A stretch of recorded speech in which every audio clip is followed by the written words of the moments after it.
Halo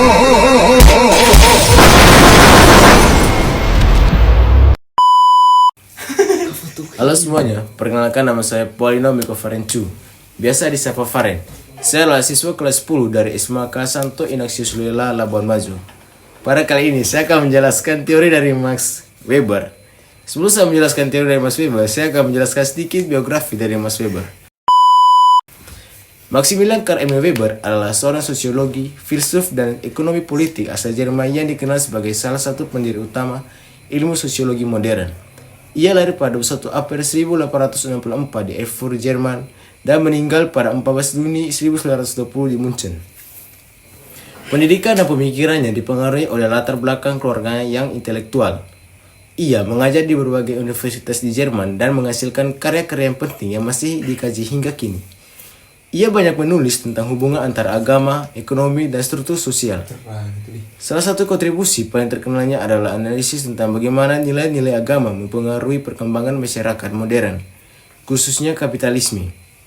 Teori agama dari Maximilian Weber berfokus pada bagaimana agama mempengaruhi perilaku sosial ekonomi manusia.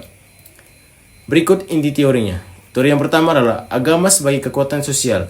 Weber melihat agama bukannya soal keputusan spiritual, tetapi sebagai kekuatan sosial yang mempengaruhi cara berpikir, bertindak, dan mengatur masyarakat. Yang kedua, etika Protestan dan kapitalisme. Dalam bukunya The Protestant Ethic and the Spirit of the Capitalist, Weber menjelaskan bahwa Calvinisme atau aliran Protestan mengajarkan bahwa kerja keras, kesederhanaan, dan kedisiplinan adalah bentuk ibadah. Penganutnya percaya bahwa keberhasilan ekonomi adalah tanda bahwa seseorang dipilih Tuhan atau doktrin presentasi.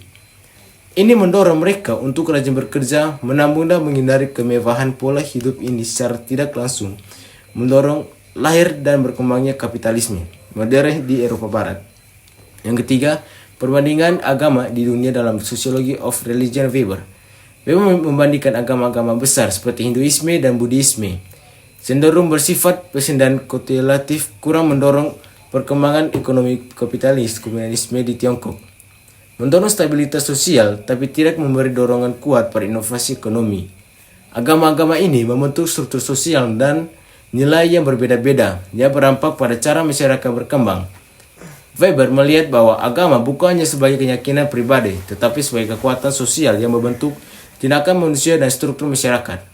Pandangannya terkenal dalam karyanya yang The Protestant Ethic of the Spirit of Capitalist pada tahun 1905 yang berisi beberapa poin penting. Yang pertama, etika Protestan atau khususnya Calvinisme menekankan kerja keras, hidup hemat, dan disiplin dan diri sebagai tanda dipilih oleh Tuhan. Yang kedua, nilai ini secara tidak langsung mendorong timbulnya kapitalisme modern di Barat. Yang ketiga, Weber menunjukkan bahwa agama dapat berkontribusi pada rasionalisasi kehidupan sosial dan ekonomi.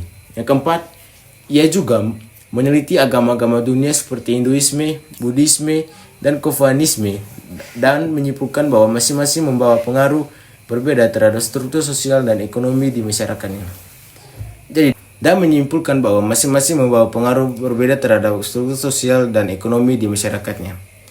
Bagi Weber, agama bukan hanya soal iman tetapi juga alat rasionalisasi yang membentuk etos kerja, nilai sosial, dan struktur ekonomi dalam masyarakat.